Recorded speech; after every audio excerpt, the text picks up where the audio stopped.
Good love with us. Thanks again for tuning in to yet another video. Infamous coming at you live from the West Coast yet again, San Jose, California. So we have some exciting news. Of course, I'm a little late on the news. I've just been busy and, I've just been following, looking at stuff and trying to see some issues potentially with the new Super Cruiser. It's a good looking bike. You guys have seen my videos. I really like it. It's got a lot of style to it and it's got quite a bit of performance. Super Cruiser is exactly what it is, or a sport cruiser. We're probably going to see this in production because it was already announced late 2025. I mean, they're saying that's potentially when they're going to start producing these bikes. But when are we really going to see them, on the street? I don't know if we're going to see them late 2025 or early 2026. I know they have, a dateline that they've already announced. That was 2025. But, looking at what's going on right now, we're probably going to see it late 2025 or early 2026.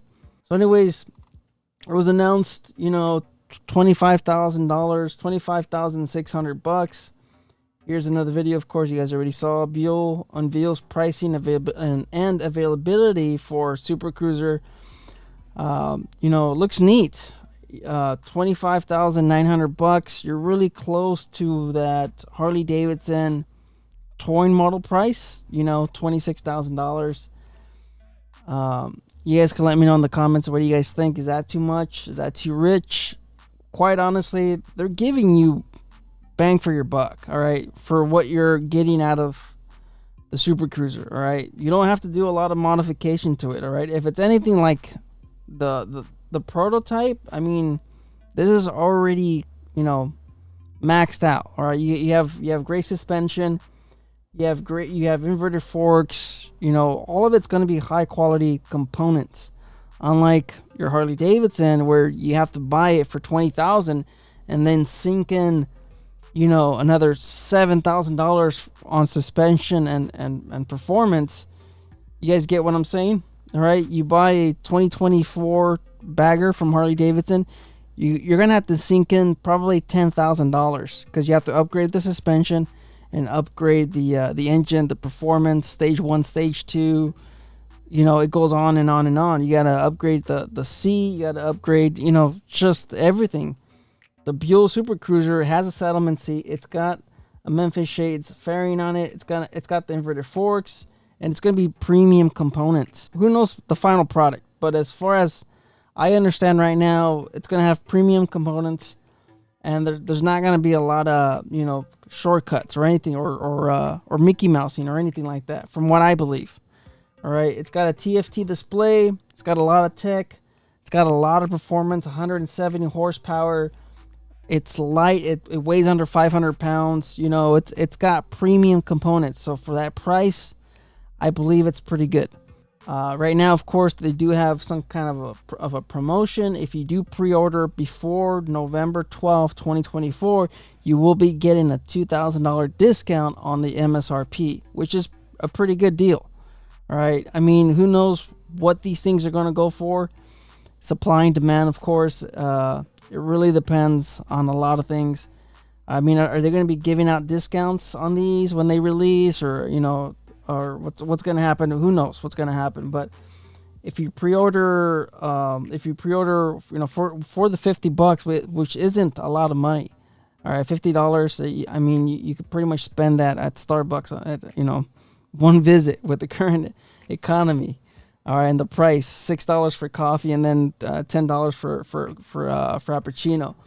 So $50 is pretty much nothing deposit, and you're potentially getting yourself a $2,000 discount. So instead of paying $25,900, you're going to be paying $23,900.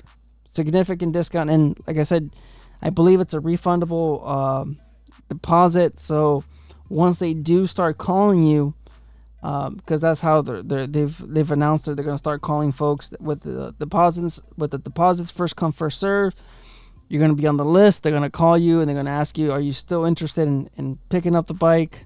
So we could further discuss the financing and all that other stuff. So you get a discount, $2,000 if you're really serious about it. Because I mean, a lot of things can happen from here till the end of 2025. We're still in we're still in 2024. A lot of things can happen between now and then.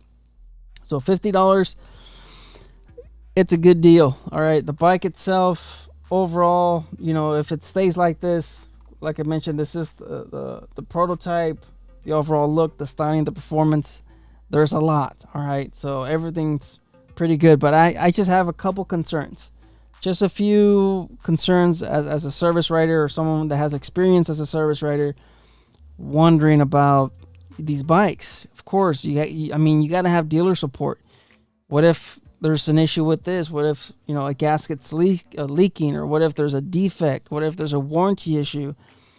As far as I know, I believe they're going to be offering 2 years of factory warranty, but there's always issues. As far as R&D, who knows? The research and development, putting these things through its paces. How many are actually out there? I mean, we don't really know. Are they being pushed to the max? Are they being ridden? Are they looking for so many different things? Gaskets, cracks, welds. You guys saw with the Pan Americas. Electrical issues. Welds were breaking on the exhaust brackets.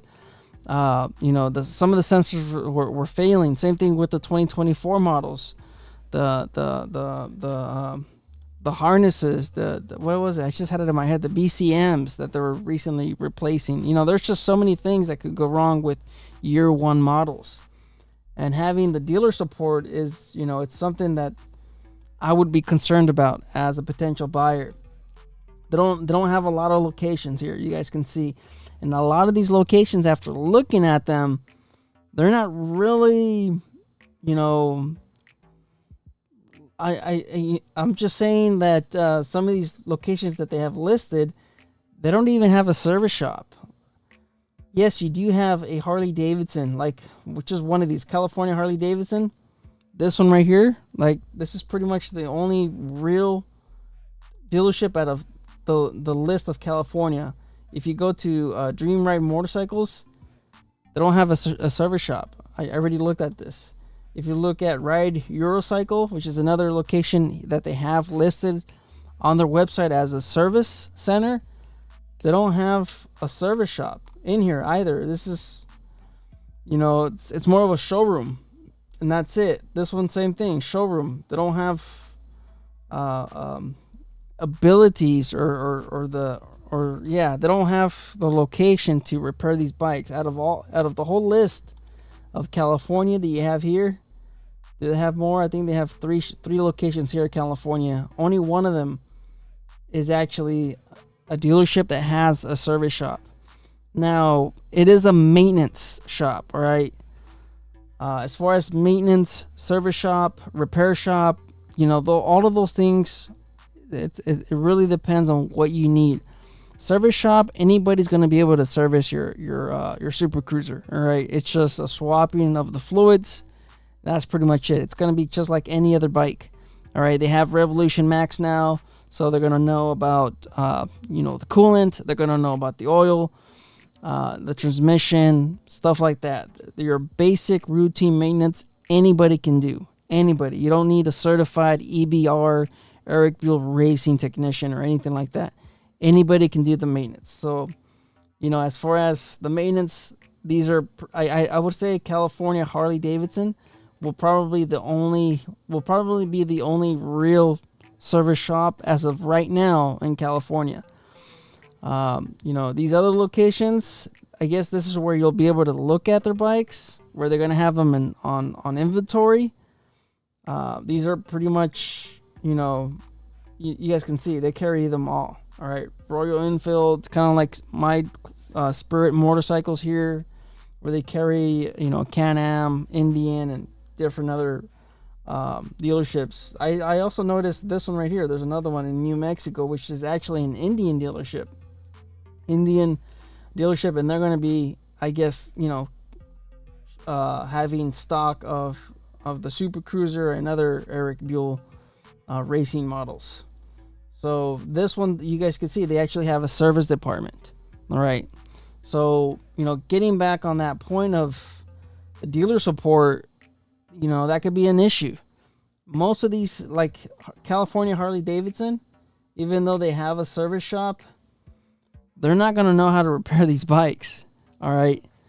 Let me tell you, when it comes to a service writer for a manufactured dealership, all they see is Harley-Davidson. That's all they see. All right. Just like recently with the 2024 models when they were having issues with the harnesses, with the BMCs or whatever you call them, the updates, stuff like that. They were having trouble with these. All right. I don't know if you guys saw the videos. Dealers didn't know what was going on. Dealers didn't know what was the issues and, you know, what was happening with these 2024 models. They were completely stumped. So imagine pulling into this dealership with a warranty issue or an issue, motor issue or engine issue on your Super Cruiser. They're not going to have an idea what's wrong with the bike. All right. We're talking about ECMs. We're talking about, you know, just communication of the codes, and just there's so many things that Harley dealers or Harley technicians they're going to be completely at a loss dealing with the Super Cruiser. Anyways, you guys get the point. All right. These techs have never seen a EBR. They have never worked on one. As far as warranty issues, they're not going to have an idea where to start. Yes, you do have a sheet. When you run the codes, you input it into the system. It's going to give you a list of potential issues. I mean, it's going to take them a while to really understand. And, you know, most of these engines, they work the same. Yes, they have pistons, they have rods, they have valves, they have heads, all of that stuff. But, you know, as far as torque specs, you guys get what I'm trying to say, all right? They've never torn down one of these engines. They have never built one from the ground up or from the case up. You know, there's going to be a lot of issues. If you guys seen some of the warranty issues with Harley and their own models, you guys can pretty much expect similar issues at a greater level with something that they don't see on a day-to-day basis. All right, these guys are not going to be certified EBR technicians. All right, or who knows? Maybe they do have some type of a class, but we're talking about the dealership having to ship one of their technicians for training wherever they're holding, you know, these training facilities, or who knows how EBR is going to do it. But I mean, you know, you're not going to have a certified EBR technician at these dealerships full time. You know, it can't, that's just not realistic. All right, we're probably going to see, like I said, the maintenance is the easy part. The warranty, that's where I'm going to see some issues. All right, someone that has to write repair orders, warranty orders, it's going to be odd. It's going to be a little difficult, you know, figuring out all of those things. So as far as, you know, this, you know, dealerships, like I said, not all of these, even though they claim it, because here's the service centers, repairs and maintenance. Most of these are going to be your local shops. All right, they have some kind of a communication deal. I would have more confidence with the service shops than the actual dealerships, because the service shops, they see everything. All right, they just don't see air-cooled V-twins. They see them all. We're talking about all the different, bikes, all the manufacturers. They see that. All right. The only issue I see with the local shops and these new models would be, of course, the technology. We don't know what type of ECU they're using or ECM. We don't know if it's locked behind software and all this other stuff. Are they going to have the tools to communicate with these ECUs or ECMs? You know, there's a lot of questions as a service writer. Then you have the display service centers, which is some of these, but like I said, they don't have service centers. These are mostly display models on display. I would say most of the locations in California are models on display. Then you have the premium service centers, which is both the models on display and repair and maintenance. So let's go down here. See, like these two, they're premium service centers. Eurocycle, Sonoma, they don't have I really don't think they have a repair center or anything like that. I don't know. Or here, let's go into Sonoma. Maybe we got to go into here. They have the models here.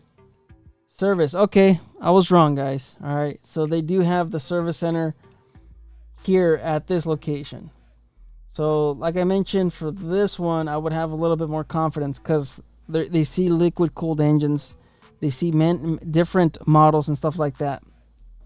These premium service centers, they do have a service shop, but you know, it's gonna be the same thing pretty much. Are they gonna be certified EBR? Are they gonna have some training? Probably. But I mean, for the dealership to send out one of their technicians to get properly trained, you know, and then on the dollar, I don't know if EBR is going to be paying for it, or maybe that's an agreement between EBR and those dealerships where, you know, they have to, you know, maybe for them getting the benefit or the right to sell their bikes, they have to chip in on, you know, the warranty and the repair. Of course, that's usually how it works. You gotta have, there's different prices, labor rates. There's different labor rates, and there's different book times for the manufacturers. So, you know, long video, short, guys. Sorry if I'm rambling a lot, but there's not gonna be a lot of dealer support. That's, you know, one of the red flags. As far as, you know, potentially year one models, bikes, of course, there's going to be a few issues, you know, no matter what. Look at the 2024s. Look at the 2017 Milwaukee 8s. Look at the Revolution Max, the Pan America, the Sportster S.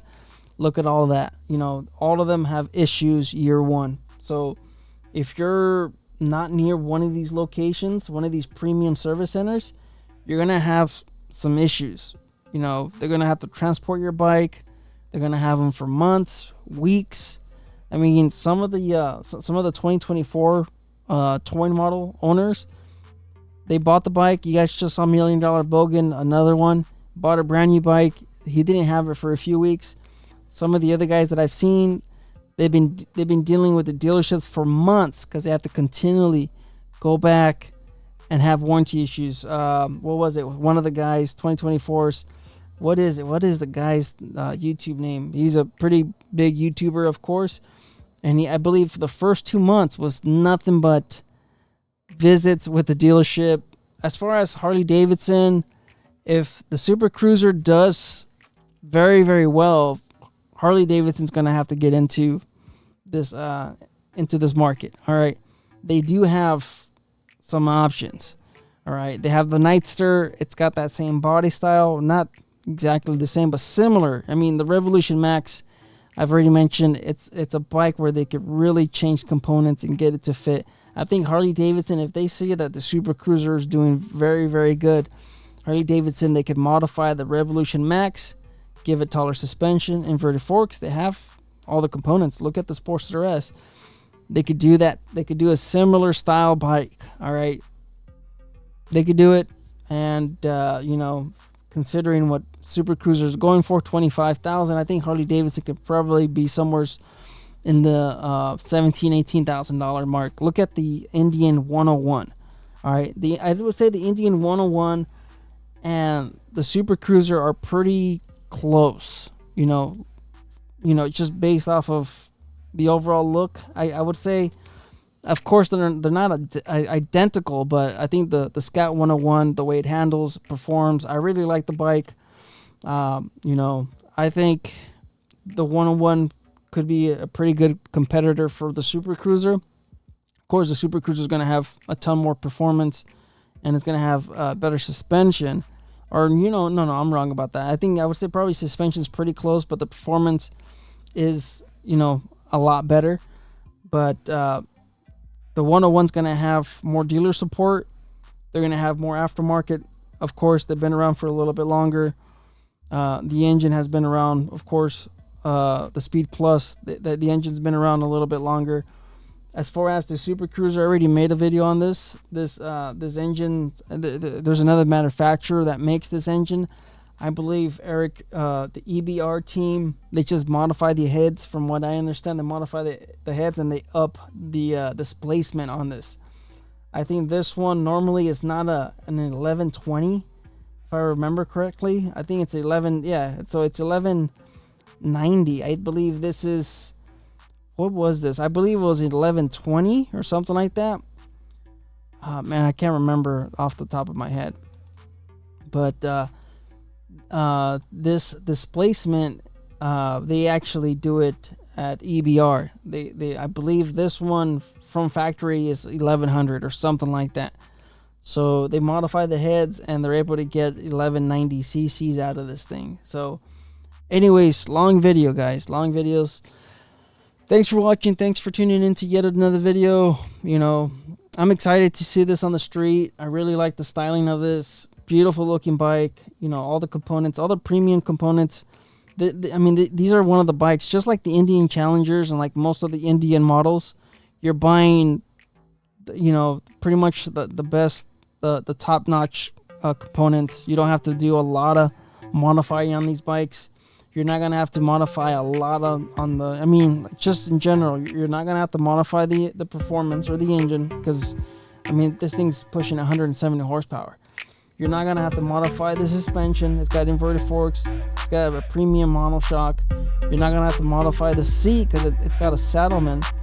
You know, there's just a lot of things here already that you don't have to touch for that $23,000 or $26,000 price tag.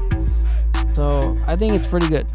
You guys can let me know. You guys can let me know in the comments what do you guys think. Life's a risk. Get out there and ride. Later.